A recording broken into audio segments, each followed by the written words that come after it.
And what the Pell is up, everybody. Today we are joined by Duane, Rankin, and Suns NBA insider. He's covering the Suns as they make this trip to the NBA Finals. Duane, how you feeling about this team you're covering right now? You think they got a shot at winning the whole thing? They've gotten this far, so I don't see no reason why not. I mean, they're obviously having a great year. Chris Paul was phenomenal last night and scoring 41, 31 in the second half. They've got all the pieces inside with Aiden. Booker's obviously a superstar. Chris is that leader, key role players, great coach. That's what happens when you end up getting to this point. All those things have to come together all at the same time, and that's what's happening with the Suns right now. They've made a tremendous run, and they'll whether it's Milwaukee or Atlanta, the Suns will definitely I would say would be the favorite against either team to win a championship. I'd agree with you on that. Initially, I think it was like a month ago, we put together our choices to make it to the NBA Finals and who would win. And I had the Nets winning over the Suns 4-1, but obviously the Nets had those injuries and unable to make it. So Suns definitely probably going to be the favorite, especially with that injury to Giannis and everything like that. So it's been really fun to watch two former Pelicans / Hornets make it all the way there in Chris Paul and Monty Williams. Obviously, each one more as well. So Willie Green, a big part of what the Suns are doing right now. They are headed to the NBA Finals on the back of Chris Paul, Monty Williams. Obviously, those guys are big pieces. But Green, apparently, he's done a lot with the defense, is what I've read online. Would you endorse Willie Green to be a head coach right now in the NBA? I would endorse Willie Green to pretty much do whatever he wants. But I believe, obviously, I talked with him earlier in the year, and he was saying he wasn't in a rush to be a head coach. But if the opportunity presented himself, he would be ready to be a head coach. So, he don't need my endorsement to be a head coach. I just think at the end of the day, it wouldn't be a bad thing if he didn't get a job this year. Another year of being an assistant, or even two would be being an assistant, would be just as good, because I believe he needs. You always want to improve your ability as a coach, and he's still learning. It's not like every coach is still learning, even those who have been doing it for a long time. But Coach Green, clearly he's led the defense. Monty Williams basically said, "Here, work that, make that happen." And the Suns are second in the postseason this year in defensive rating. They finished sixth in the regular season in defensive rating. This is after being 17th the year before.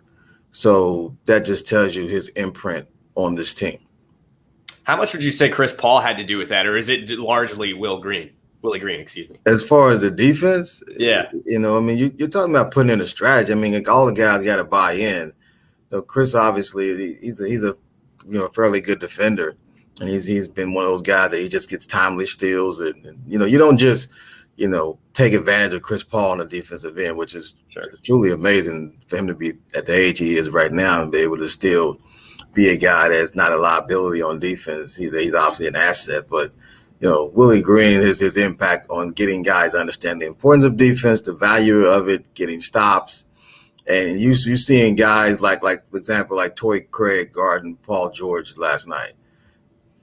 Torrey Craig's coming off the bench and was doing a pretty good job on Paul George. So, that's something that it's up to the player to buy into defending, but then the coach has to put in the process of getting guys to understand that, and then putting the strategy schemes and things of that nature. And then you're looking at DeAndre Ayton, who went from a guy that came into the league as he's going to be this offensive guy, to now he's a two-way guy who can defend and protect the paint. So Willie Green deserves credit for that. You got to give the players credit as well. You got to give Monty Williams credit as well for putting that in Willie's hands and trusting him with that.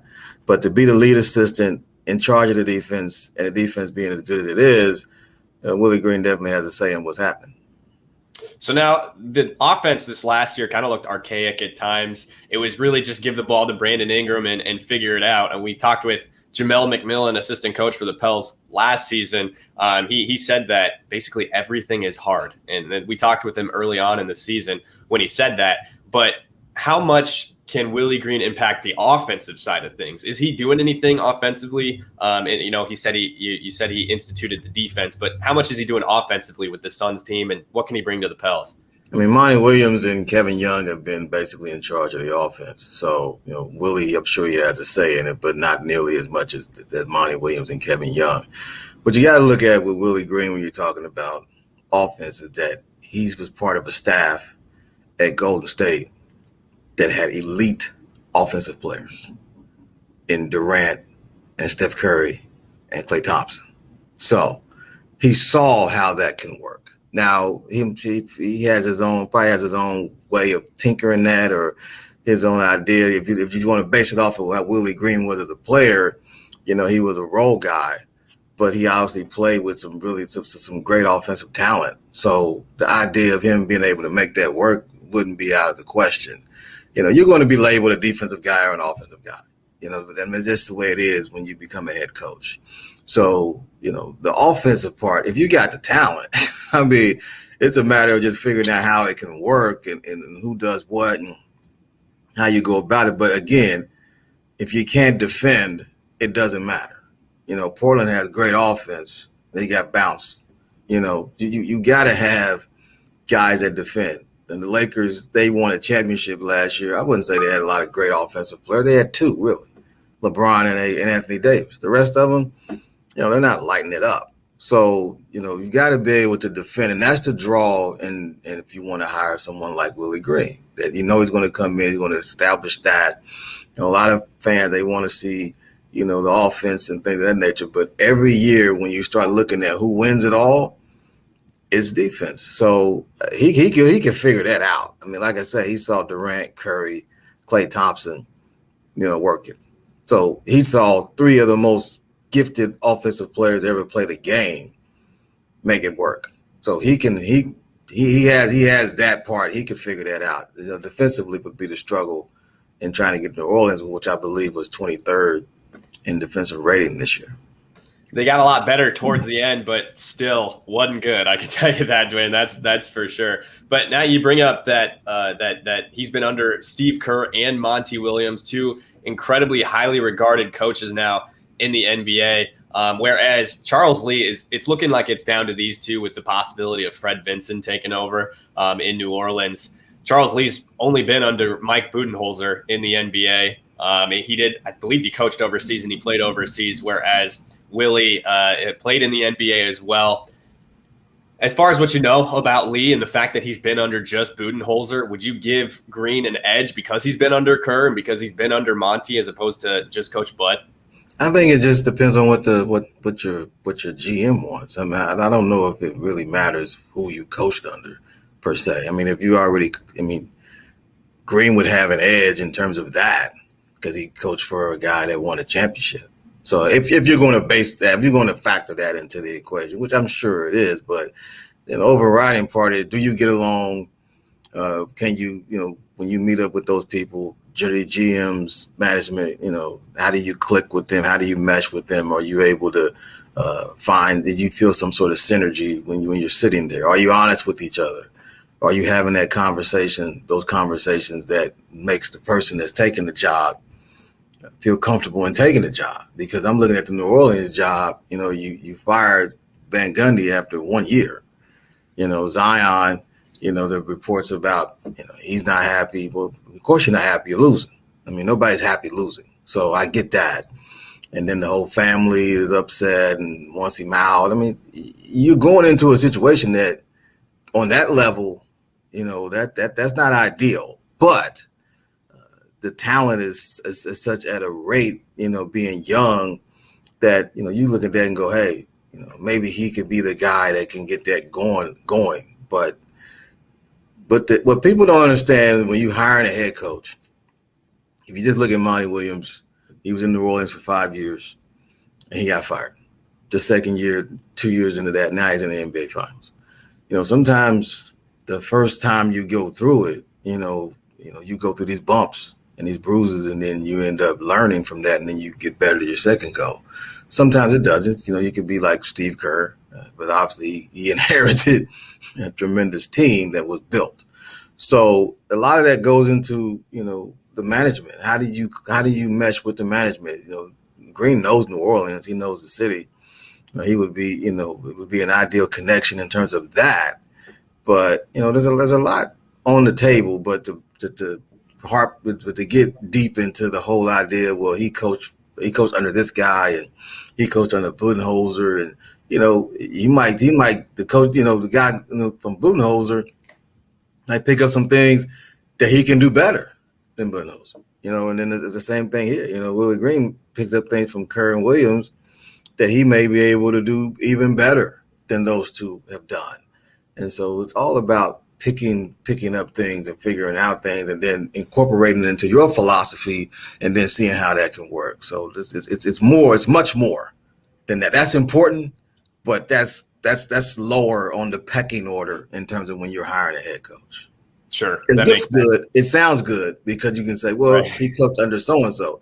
But at the end of the day, if you can have all this knowledge and experience, but if it's not translating to you using it the right way, then you just going to be a guy that coached under a bunch of guys that were successful, but then you weren't successful. Right.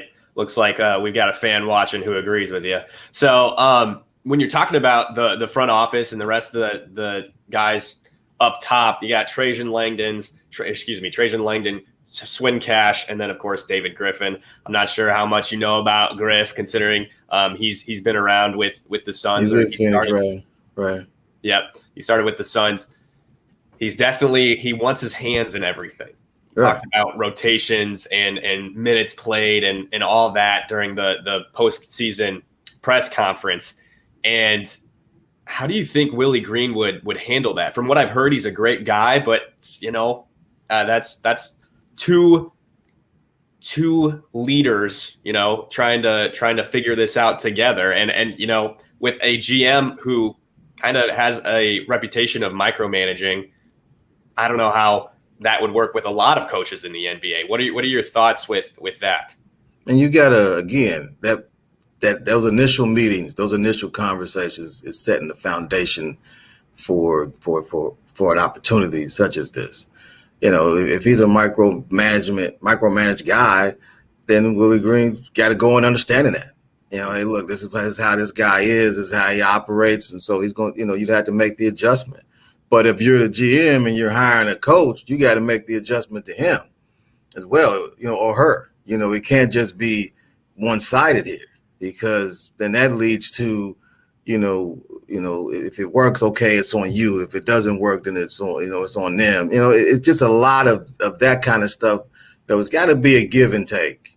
Can't just be a one-sided deal. And I have a lot of respect for Mr. Griffin, in terms of what he's done and the rise he's made, and in terms of being in the position that he's in. And like you say, he was here in Phoenix with the Suns. But at the same time, you got to look at your team. I mean, you won 31 games. Whatever process you had in hiring Van Gundy, that's got to be adjusted, you would think. You just can't do it the same way. And, if that was the approach with Van Gundy and you see what happened, then, there's got to be some adjustment there. Okay, don't want this to happen again, because you believe you have in Ingram and Zion two guys, that are young, very, very talented. So how can you got to be taking all those things into account.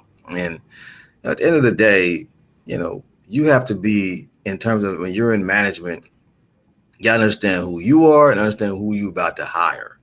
And if that's in place and there's a mutual understanding, okay, this is how I am, there's got to be some real straight up conversations here. I mean, it's got to be, hey, look, this is what I do. Are you comfortable with that?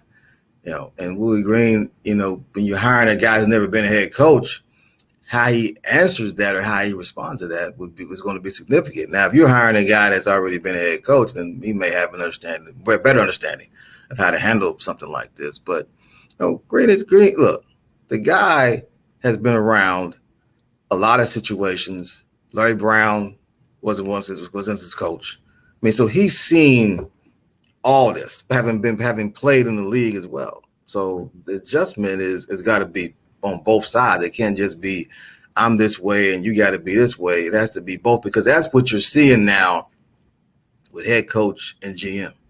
It's a more of a partnership deal. That's what Monty Williams and James Jones. It's a partnership deal. Okay, Monty sees it this way, James sees it this way, but they come together at the end of the day. And so that's what has to happen in order to succeed. Now, if you want to just be this way and the other guy that way, and you're not finding common ground, then it's going to be very difficult to win, even if you do got talent like Zion and Brandon Ingram. And we saw that this season, right, with Stan Van Gundy and David Griffin. Incredible talent. Obviously, some issues with making the roster connect, but on top of that, having two guys butt heads, that's a tough situation to have when your two leaders are not getting along. Now, you mentioned Green playing under Larry Brown. He also played alongside Allen Iverson and coached, like you said, Steph Curry, Klay Thompson, Kevin Durant, Brandon Ingram. The comp for him is Kevin Durant. He's dealt with these personalities with playing alongside Allen Iverson. We talk about one of the issues being with Stan Van Gundy that he can't coach today's player. And that's a big part of because he has been coaching so long. And the issue with going from Alvin Gentry was they overcorrected to a Stan Van Gundy. Can Willie Green be that sort of middle guy that is able to do both, where he's able to hold players accountable, but also relate to them, being the fact that he was an NBA player and he's been coaching in the modern NBA for a while now? I think being younger, he can relate much better than Van Gundy. And I'm a fan of Van Gundy. Look, first of all, he's a great interview. I mean, if you're in our business, you love Van Gundy. I mean, he just spits it, And so I think, that he was critical of players, and, he didn't have a roster, the young guys to be, that way towards, it's a different game. And I'm not critical of today's player in that sense. I mean, look, you feel how you feel. And if you got an issue with how a coach is talking about your team, and that's fine, no worries there. I mean, you're entitled to feel the way you feel. The thing is that Willie Green has been around mega egos, Draymond Green, he saw that, so, and Kevin Durant and Steph and Klay. I mean, you gotta have confidence to play at that level. And even here, I mean, Chris Paul and Devin Booker. I mean, those guys, they're like, hey, I'm that guy too, So they're not, but to be able to, you're talking about holding accountable. Devin Booker was not the defender. All right, let's just keep it honest. I mean, when it was time, it was blow by with him earlier in his career, and Willie Green and Monty Williams is a huge part of this, but Willie Green also challenged him. Hey, you want to be a complete player, you got to be a better defender. And Devin Booker is not a liability on the defensive end when he was one earlier. And I know Devin's talked about, it's a five-man defense. And he is correct. But every man's got a job. And sometimes it didn't look like Devin was even thinking about it in terms of giving the max effort consistently. Now Devin Booker does chase down blocks. He didn't do that 3 years ago. Part of that is being held accountable, and that's part of it. And give you a quick story. When I think it was Game 6 against the Lakers. Now, Willie Green and Chris Paul have a special relationship. They played together in New Orleans. They played together with the Clippers. So Willie Green might be one of the few people that can tell Chris Paul this. But they're talking during the game, and Willie Green tells Chris Paul in the fourth quarter, hey, you got to do something. You got to put your imprint on this game. And Chris Paul was saying, hey, man, I'm trying to. And Willie Green like, no, you have to do something to help us win this game. And Chris Paul had a stretch in that fourth quarter where he helped put the Suns over the top. Now, you talking about get the relationship, but this is during the heat of a game, a closeout game, and Willie Green says, hey, Chris Paul, I know you're in his head thinking, oh, you're an all-time great. You're going to be a first ballot Hall of Famer. You're going to do this. You're going to do that. You've done so much in your career. But as of this exact moment, I need you to do something to help us win. Because at this point, you haven't been doing that or at the level we need you to do it at. That's huge. And for Chris Paul to respond to that and then do what he does, that right there is Willie Green having a relationship with guys. I've talked to players about him, and they're like, hey, he has a sense of humor.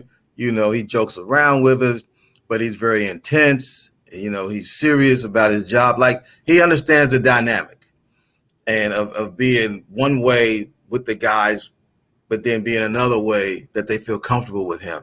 I mean, this guy still practices with the guys. Like, I can remember last season, him and Devin Booker playing one-on-one after practice.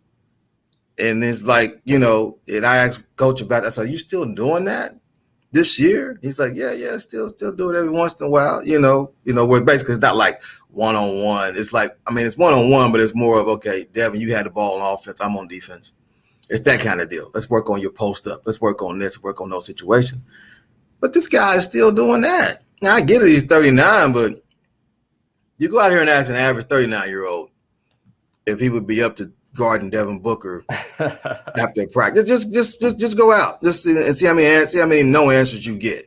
Yeah. Or see how many yes answers you get, and you would be like, come on, man, really? So this guy is still engaged. He's still got that competitive edge, and that's what he was as a player. You know, Willie Green was bulldog out there. You know, so he can relate to these guys on multiple levels that would earn respect immediately. And so if he can, so, you know, I get he would be inheriting a young team, but there's probably guys on that team that know who he is or know who he played with. So it isn't like he's coming in and like, who is this guy? So, you know, he has a lot of things, intangible things that would benefit and help in terms of him making the transition. So, I mean, again, Willie Green's a guy that I wouldn't put it past him to be able to do anything. He's, you know, from Detroit, then came up, you know, through it, and to be able to be where he's at right now in such a short time, where now you're talking about him possibly being an NBA head coach. That just speaks to who he is as a person, and he would be ideal there in New Orleans, but it would also not be a problem if he, you know, didn't take a job or wasn't hired, and then, you know, kept building his skills for another position in the future. Because every year somebody's getting fired, so the job's open every year. So it ain't like he got to take one now, but you know the opportunity is there in terms of talking to people and doing interviews.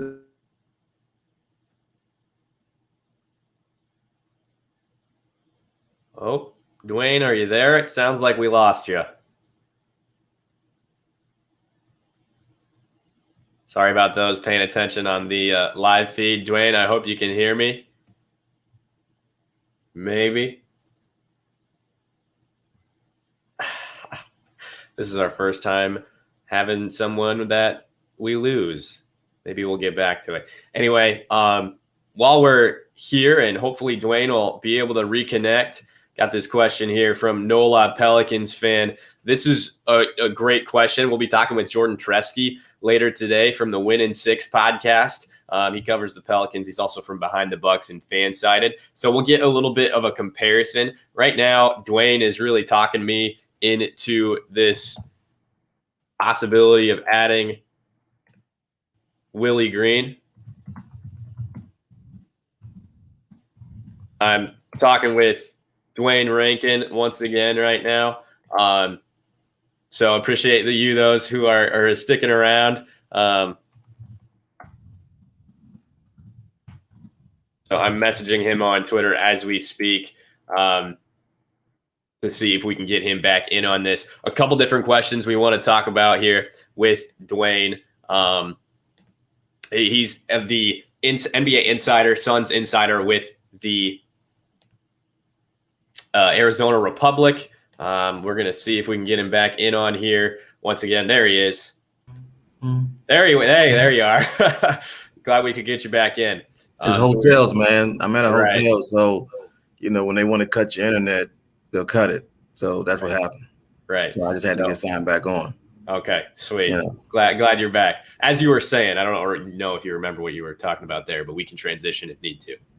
No, it just was. I was just saying that he's been in enough situations to make the adjustment, and that the fact that he's been around a lot of people. He's been at a certain level. He's made the come up, and that when you're around who he's been around, whether it's Allen Iverson as a player, Chris Paul as a player. I mean, and so the things that he's done over the course of this short time frame for him to be right here speaks a lot to who he is. And Monty Williams has a saying, everything is on the other side of hard. And Willie Green has seen that, playing for him and coaching with him. So, this guy is not immune to work. And if he was to take the job, if he was to be offered the job first, and then he was to take it, he knows the work that would need to be required to get that going in New Orleans. It's not exactly like, the Pelicans have had success, Hornets/Pelicans have had success, but not consistently. And so, if in order to make that happen, he'd have to really figure some things out.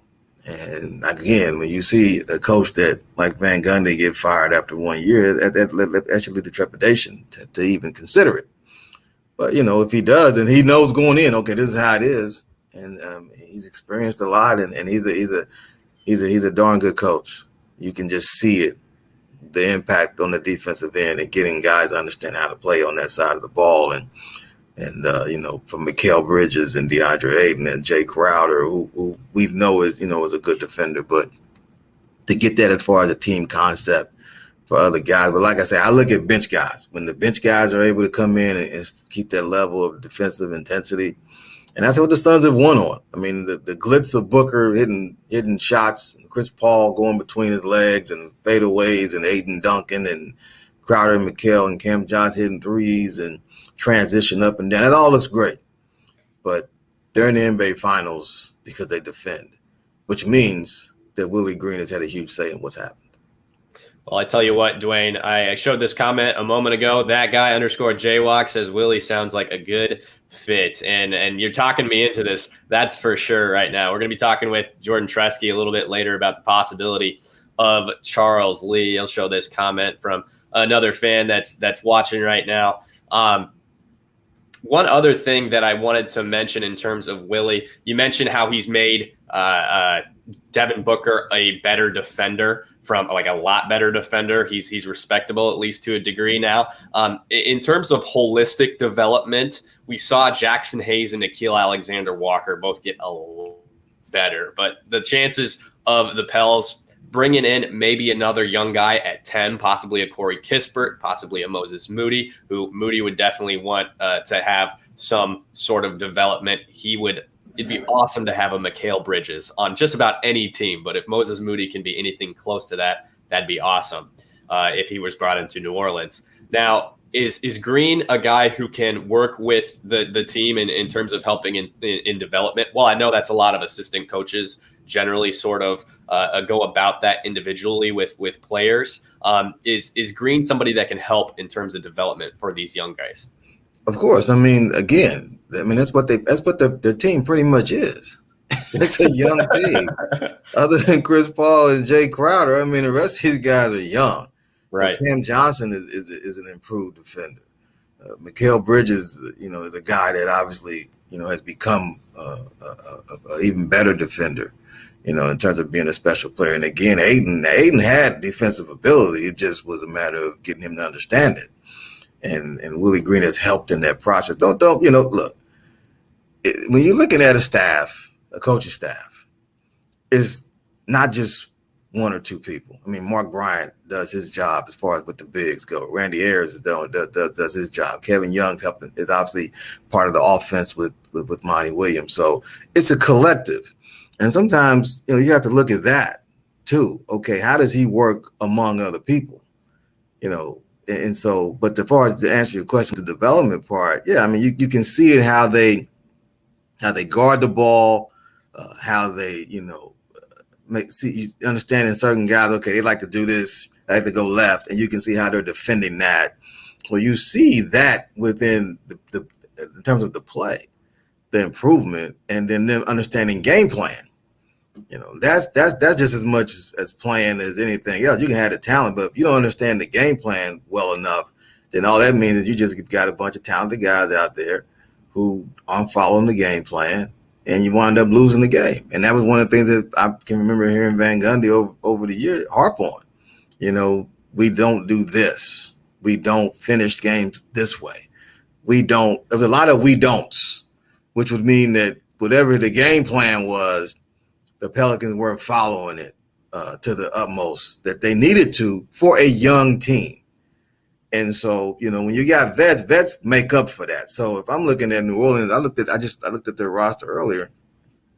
Hey man, they could use, a couple vets, to help this out, right now. I mean, they could use that. I mean, not just veterans just to bring in. I'm talking about bringing somebody who can start and then who can play, and they can help them on that side of the floor. I mean, it's just one of those. When you're a young player, you look at things like, I blocked your shot or I made a steal. But how about just keeping the guy in front of you on the drive? Yep. How about, forcing him left when he's a right-handed player? How about contesting the shot? How about, those are the things, those lead to stops. You're not going to get 20 blocks in a game. Mm-hmm. So to be thinking, I'm going to get all these blocks. I'm not saying one player can do that. My point is that blocks and steals are bonuses when it comes to defending. True defense is, okay, make the guy, consistent defense is make the guy take a tough shot. Make him take a tough shot as many times in a row as possible. And so if you're doing that over the course of the game and the team you're playing shoots low 40s, high 30s, you did your job that night on the defensive end. And that's what the Suns have pretty much done all year. And again, Willie Green is in charge of the defense, so he has a huge say in what's happened. Duane, great stuff. Want to be respectful of your time. You're covering a team in the NBA Finals. A couple stories coming out at Duane Rankin. I'm sure he's going to share his stories on his Twitter feed, but you can also check it out, AZ Republic. Duane, thank you so much for joining us today. Go get back to work, my friend. You're doing a great job. Miracles do happen. Thank you, sir. Appreciate it. Thanks for having me on. Y'all have a good